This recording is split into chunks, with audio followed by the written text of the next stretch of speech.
여러분 안녕하십니까, 진성호입니다. 진성호의 융단폭격, 이번에는 문재인 대통령의 과거입니다. 자, 장기표 씨에 대한 최보식 조선일보 기자의 인터뷰 내용 한 번 더 점검합니다.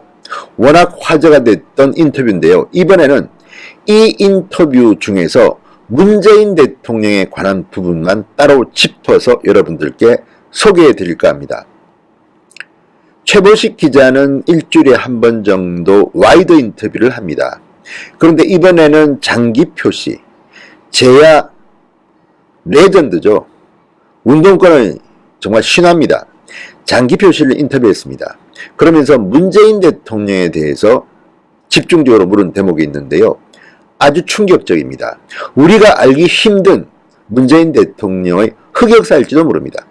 그렇지만 문재인 대통령이 만약 장기표 씨의 인터뷰 내용 가운데 사실과 다른 점이 있다면 즉각 공개적으로 반론하시기 바랍니다. 그러면 저희들도 문재인 대통령의 반론을 수용하겠습니다. 그런데 어쨌든 지금은 장기표 씨가 했던 인터뷰 내용을 중심으로 문재인 대통령의 과거를 한번 반추해 보겠습니다. 대단히 충격적입니다, 여러분. 최보식 기자가 묻습니다.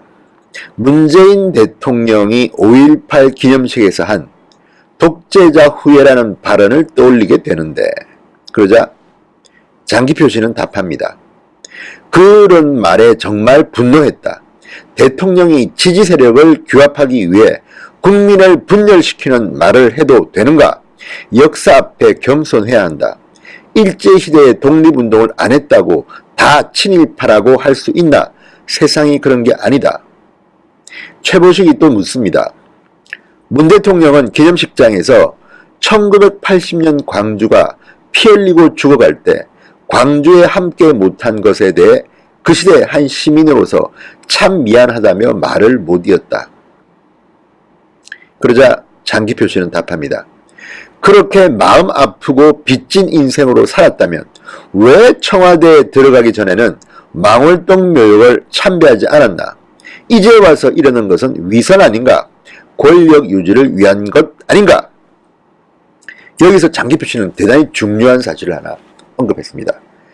청와대에 들어가기 전에 문재인 대통령이 망월동 묘역을 참배하지 않았다고 말한 겁니다.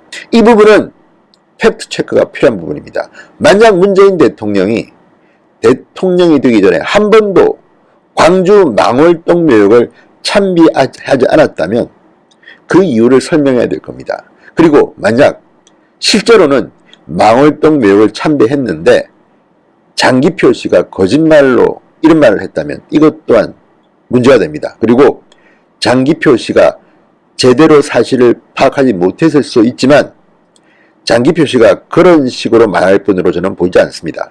그렇기 때문에 이 대목은 대단히 중요합니다.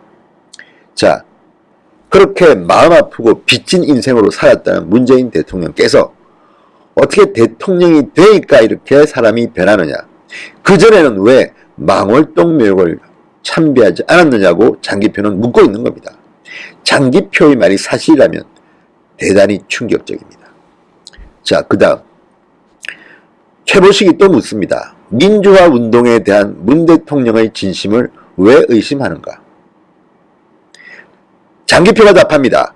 1984년 내가 민주통일민중운동연합 민통연을 조직하려고 전국을 돌았다. 부산에 갔을 때 학생운동 전력이 있다는 문재인 변호사를 소개받았다. 그에게 함께 할 것을 권하자 이런 일에 전혀 관여하고 싶지 않다는 답이 돌아왔다. 이런 일에 전혀 관여하고 싶지 않다는 답이 돌아왔다. 너무 강경해서 그 뒤로 다시 만나지 않았다. 그런 분이 이제 와서 민주화 운동을 전매 특허낸 것처럼 하기에 과거 얘기를 하는 것이다. 장기표 씨의 말은 민통연을 같이 하자고 했을 때 학생운동 전력이 있다고 해서 문재인 대통령을 소개받았는데 이런 일에 전혀 관여하고 싶지 않았다는 답이 돌아왔다는 겁니다. 물론 문재인 대통령이 당시에 왜 이런 답을 했는지는 잘 모르겠습니다. 민주화 운동을 하고 싶은데 장기표 씨나 이 민통련에 참가하는 민주 인사들의 면면이 마음에 들지 않아서 그랬는지 아니면 아예 민주화 운동에 생각이 없었는지는 불분명합니다만 장기표 씨의 기억은 너무나도 또렷합니다.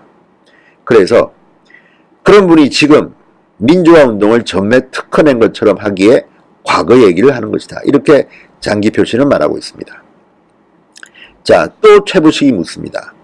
대학 시절 시위 전력으로 구속된 적이 있고 그 뒤 부산에서 인권 변호사로 활동한 것은 사실 아닌가? 장기표 씨의 답입니다. 학생 데모를 잠깐 했을 뿐이지 민주화 운동을 한 사람은 아니다. 그를 인권 변호사로 포장하는데 사실과는 거리가 있다.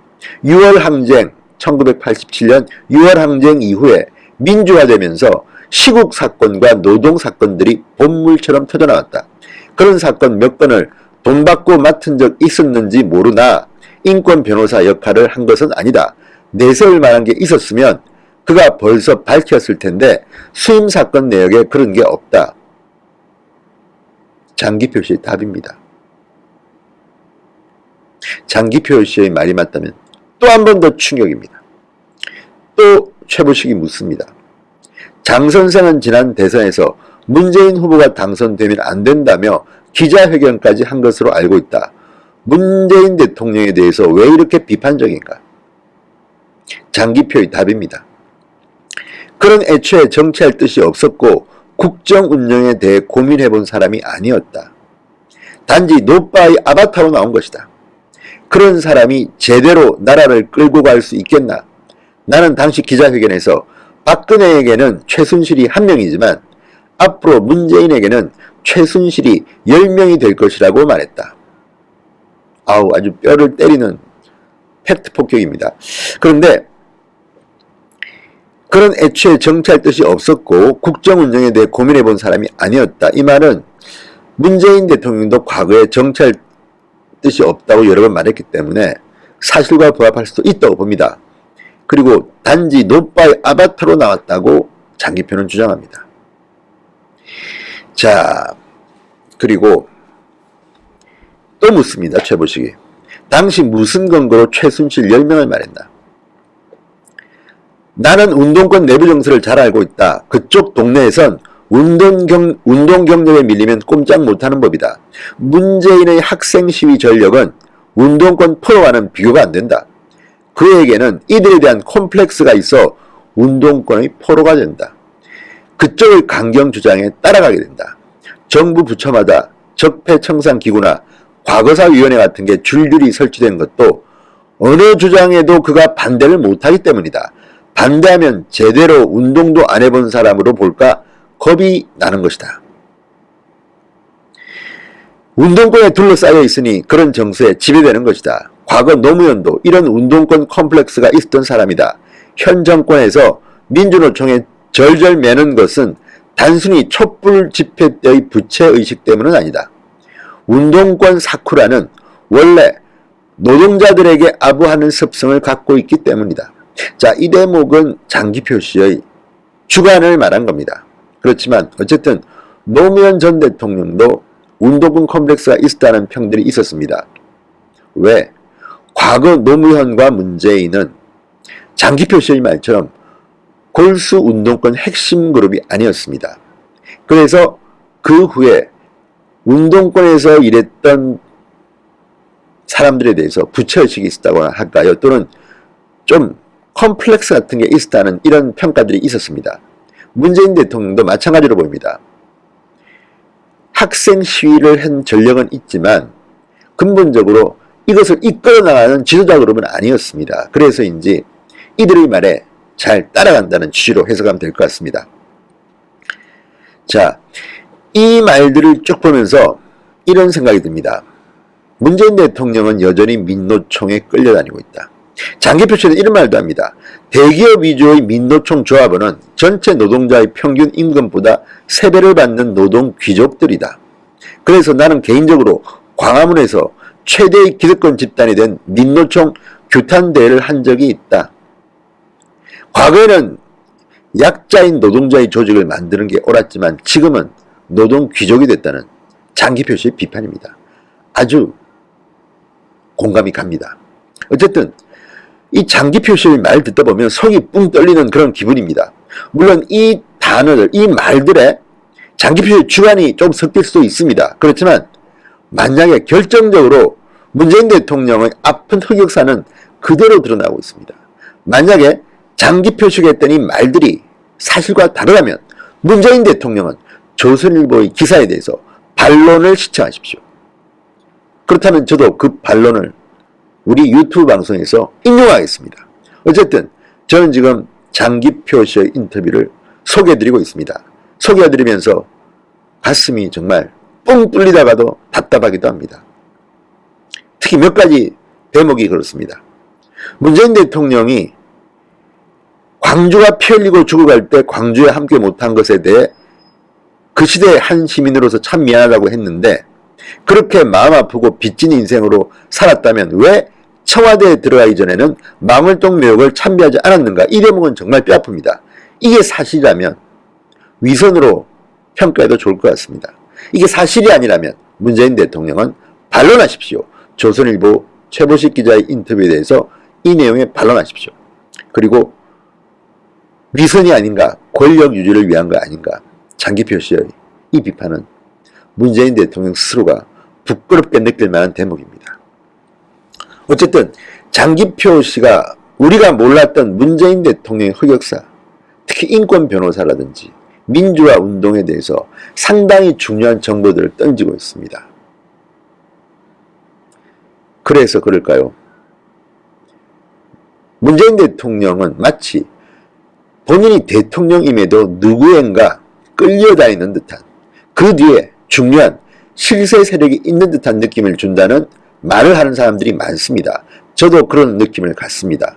왜 대통령 취임할 때 그 포부들은 어디 가고 다 공약들이 빈 공짜 공약이 되어버렸습니까?